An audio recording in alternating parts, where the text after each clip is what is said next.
Olá pessoas, eu sou a Lari e hoje a gente vai falar sobre Caixa de Pássaros do Josh Malerman.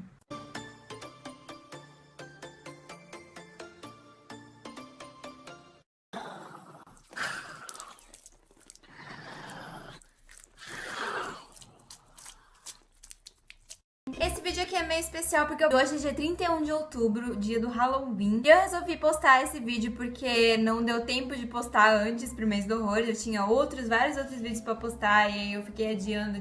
Mas enfim, hoje é dia 31 de outubro e eu vim falar com vocês sobre um thriller psicológico maravilhoso, incrível, demais, que vocês precisam ler. Caixa de Pássaros, do Josh Malerman, vai contar a história da Mallory. A Mallory é a nossa personagem principal, obviamente. Ela está vivendo agora em um mundo, nosso mundo, e o nosso mundo ficou meio diferente, bastante diferente, na verdade, e bastante perigoso também. Vou tentar falar o mínimo possível aqui na sinopse pra vocês, porque esse é o tipo de livro que é bom você ler sabendo o mínimo da história possível. Aí ele fica mais intrigante. Como eu disse, a Mallory, ela é a nossa personagem principal, e ela tá vivendo agora no nosso mundo, e o nosso mundo foi tomado por alguma coisa estranha que ninguém sabe o que é. No começo a gente já sabe que o mundo tá horrível, tá? É por isso que eu tô falando isso, tá? Porque não é spoiler. No primeiro capítulo a gente já tem a Mallory decidindo se ela vai ou não sair de casa com os filhos dela pra poder ter uma vida melhor, se ela vai conseguir fazer o que ela tem que fazer. E certas coisas meio estranhas, meio horríveis começam a acontecer. Tipo, algumas pessoas começam a se suicidar em alguns lugares do mundo, ou elas matam outra pessoa que vive com elas,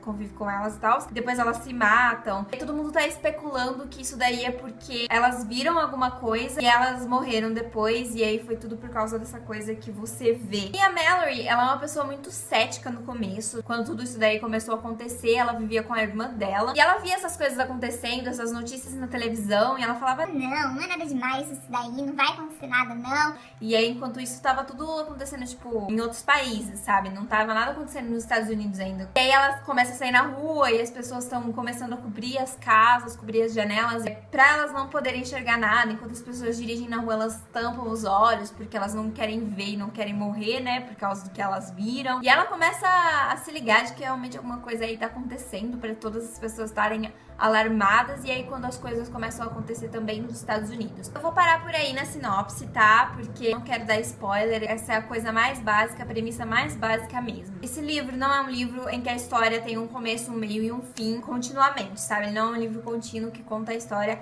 cronologicamente. A gente começa tendo um capítulo da Mallory no presente, que é onde ela tá agora, com os filhos dela, tentando decidir o que ela vai fazer pra sair da casa que ela tá e tal, e aí ela começa a ter umas lembranças, mas você não sabe realmente o que são aquelas lembranças, porque você não tem noção do que aconteceu. Aí depois a gente já pula pra um capítulo da Mallory antes, do mundo antes daquilo, dela descobrindo a gravidez dela, e essas coisas começando a acontecer simultaneamente. A gente vai acompanhando a história assim. Isso é uma coisa muito legal. Eu achei um recurso narrativo que funcionou demais aqui, porque às vezes você termina num cliffhanger, sabe? Uma coisa que te fisga pro próximo capítulo, só que aí o próximo capítulo não é sobre aquilo que você tava lendo antes, é sobre outra coisa, porque tá indo passado, presente. E ele mexe muito com a sua cabeça, sério, é assim, incrível. Porque como as pessoas, como os personagens desses livros não podem ver nada a maior parte do tempo que você está lendo aquilo ali, você fica muito pilhado, assim, sabe? Porque às vezes, sei lá, a pessoa tá numa situação de perigo, mas ela não pode nem olhar o que tá acontecendo ali, o que tá ameaçando ela, ela não pode abrir o olho, porque se ela abrir o olho, ela pode morrer. Isso te deixa com uma angústia, assim. Você não sabe também se a pessoa vai conseguir sobreviver, se a outra pessoa também vai conseguir sobreviver, o que vai acontecer depois dali, se eles vão abrir os olhos ou não, e se eles abrirem os olhos, meu Deus do céu, você meio que quer que abra os olhos pra saber o que é aquilo ali, mas ao mesmo tempo você não quer, porque você quer que a pessoa fique salva e fique bem, porque você gosta do personagem. Dá pra explodir a sua cabeça em algumas horas de leitura. Gente, eu vou falar um pouquinho sobre o final do livro agora. Não vai ter spoiler, tá? Eu não vou falar o que acontece, mas eu posso dar algumas dicas do que pode ser esse final. O que ele é, o que não é, sabe? Então, se você considera isso spoiler, já esteja avisado aí que eu vou falar um pouquinho sobre o final. Eu não sei o que a maioria das pessoas acha, em geral da maioria das pessoas, se elas se decepcionaram com esse final ou se elas acharam que foi bom. Eu não acho que foi o melhor final da vida, sabe? Esse livro, eu acho que não é um livro de final. Ele é um livro da história, assim, sabe? Porque tem aqueles livros que chega no final e você fica, putz, explodiu a minha cabeça. Não, esse livro vai explodir a sua cabeça do começo até quase o final, ou até o final, por causa desse terror psicológico, da angústia, da ansiedade, e não por causa de um plot twist maravilhoso, incrível e mind-blowing que vai acontecer no final. Pelo menos essa foi a minha opinião. Com relação aos personagens, não foram personagens que eu consegui me apegar tanto. Os que eu consegui me apegar mais, assim, foi a Mallory, foram os filhos dela, porque ela é a personagem principal, a gente vê tudo pelo olhar dela, e eu acho que isso fez eu ter uma conexão maior com ela e com os filhos dela, porque eles estão ali agora,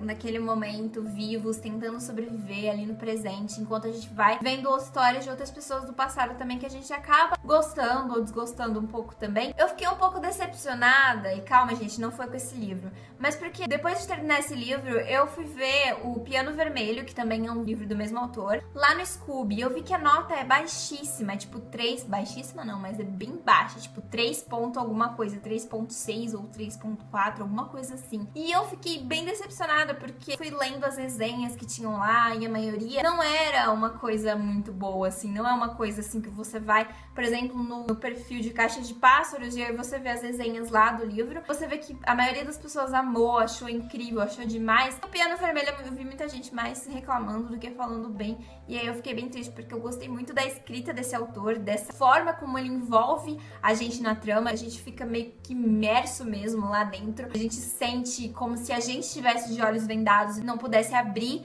e não pudesse ver o que tem à nossa volta, quais são os perigos, e tivesse que sobreviver, sabe, assim, sem olhos, cego. Assustador demais, e você fica mesmo lá dentro mesmo, como se você estivesse na pele dos personagens. Queria ler mais coisas desse autor, depois de ter visto que esse livro é realmente muito bom. E se você já leu O Piano Vermelho, e se você achou bom ou se você achou ruim, gente, comenta aqui embaixo, please. Vai que vocês me convencem ou não a ler O Piano Vermelho, porque vai que é bom e só não foi do agrado de todo mundo. Bom, não sei, gente, eu realmente não sei. Não sei dizer o que. Pessoal, esse foi o vídeo de hoje. Eu espero muito que vocês tenham gostado. E se vocês gostaram, por favor, deixem um like aqui embaixo, comentem, se inscrevam no canal se você ainda não é inscrito, seja bem-vindo. Tchau, gente! Essa semana tem vídeo na sexta-feira também, tá? Então até o próximo vídeo.